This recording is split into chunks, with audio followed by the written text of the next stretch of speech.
చెప్పడం మానేసి వైఎస్ఆర్ కాంగ్రెస్ పార్టీ ప్రభుత్వం 5 సంవత్సరాల్లో ఏదో అది చేసింది ఇది చేసింది అనేటువంటి ఒక బురదజల్లే కార్యక్రమాన్ని నిత్యం చేస్తూనే ఉన్నారు. మొన్నటిదాకా తిరుపతి లడ్డు, ఇప్పుడేమో కాకినాడ పోర్టు, కాకినాడ కాజాలాగా దీని మీద నిత్యం ఒక బ్యాడ్ ప్రాపకాండ చేసేటటువంటి కార్యక్రమం చేపట్టారు. చాలా చిత్రం ఏంటంటే కాకినాడ పోర్టు నుంచి పీడిఎస్ రైస్ పెద్ద ఎత్తున తరలి వెళ్తున్నాయనేటువంటి మాట ఇవాళది కాదు. చంద్రబాబు నాయుడు గారు అపోజిషన్లో ఉన్నప్పుడు అందరూ కూడా దుమ్మెత్తిపోశారు.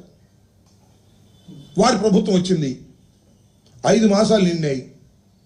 ఇవాళ ఏంట్రా పరిస్థితి అంటే ఎక్కడేసిన కొంగడు అక్కడే ఉందంట. వాళ్ళు చెబుతున్నారు, నేను కాదు. సాక్షాత్తు పవన్ కళ్యాణ్ గారు డిప్యూటీ చీఫ్ మినిస్టర్ వెళ్ళి చెప్తున్నాడు, పౌర సరఫరాల శాఖ మంత్రి గారు చెప్తున్నాడు, ఇంకా ఇక్కడ పీడిఎస్ రైస్ బియ్యం విచ్చలవిడిగా జరుగుతూ ఉంది. ఎవరి వైఫల్యం ఇది? జగన్మోహన్ రెడ్డి గారి వైఫల్యమా? వైఎస్ఆర్సీపీ వైఫల్యమా? మీ వైఫల్యం కాదా? పౌర సరఫరాల శాఖ మీరు తీసుకున్నారు. మరి చెక్ పోస్టులు ఉన్నాయి, 2 చెక్ పోస్టులు. ఆ చెక్ పోస్టులు దాటుకు వెళ్ళాలి, మళ్ళా కస్టమ్స్ క్లియరెన్స్ ఉండాలి.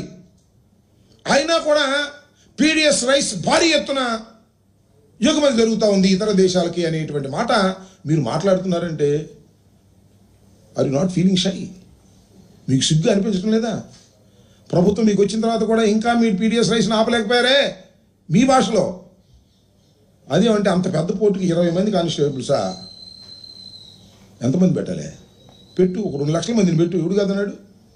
ఇవాళ మీ అధికారం వచ్చింది కదా, 5 మాసాల నుంచి పరిపాలన చేస్తున్నారు కదా, ఎందుకు మీరు పెట్టడం లేదు? పెట్టవచ్చు కదా.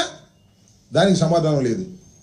ఎంతసేపు వైఎస్ఆర్ కాంగ్రెస్ పార్టీ పాలన మీద బురద జల్లేటటువంటి కార్యక్రమంలోనే కాలయాపన చేస్తున్నారు తప్ప ఇప్పుడు మీ ప్రభుత్వం పనిచేస్తున్నటువంటి విధానం పట్ల మీరు మాట్లాడలేకపోతున్నారు. మొన్న చాలా చిత్రం, ఇంతకుముందు కూడా చెప్పా, సాక్షాత్తు ఉప ముఖ్యమంత్రి గారు వెళ్ళిపోయాడు.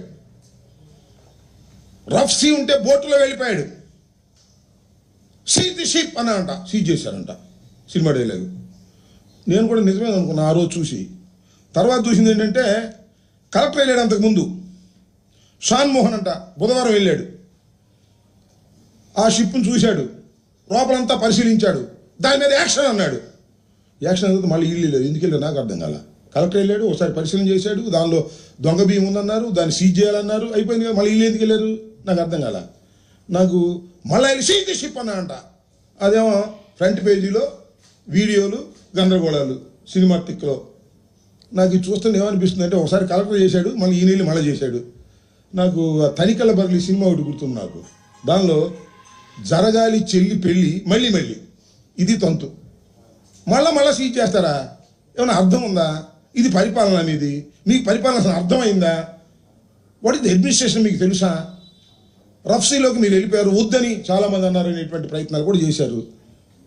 ఇంకో మాట కూడా చెప్తున్నా ఇక్కడ.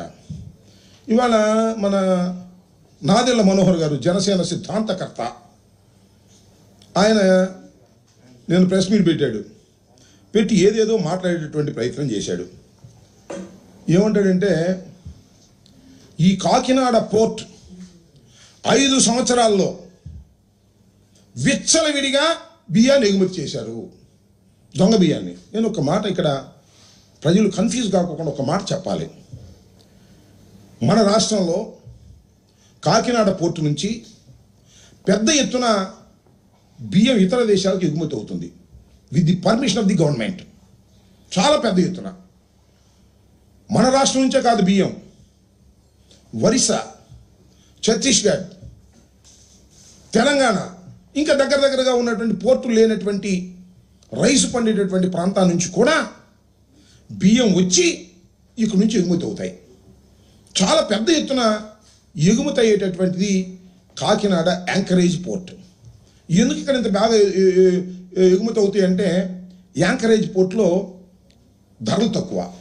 ఎందుకంటే ప్లాట్ఫామ్ డీప్ సీ పోర్ట్ కాదు, నడి సముద్రంలో ఎక్కడో వెజల్ పార్క్ చేసి ఉంటుంది. పడవల్లో పెద్ద పెద్ద పడవల్లో బస్తాలు వేసుకుని అక్కడికి వెళ్ళి అక్కడి నుంచి ఆ వెజల్స్లోకి ట్రాన్స్ఫర్ చేస్తారు.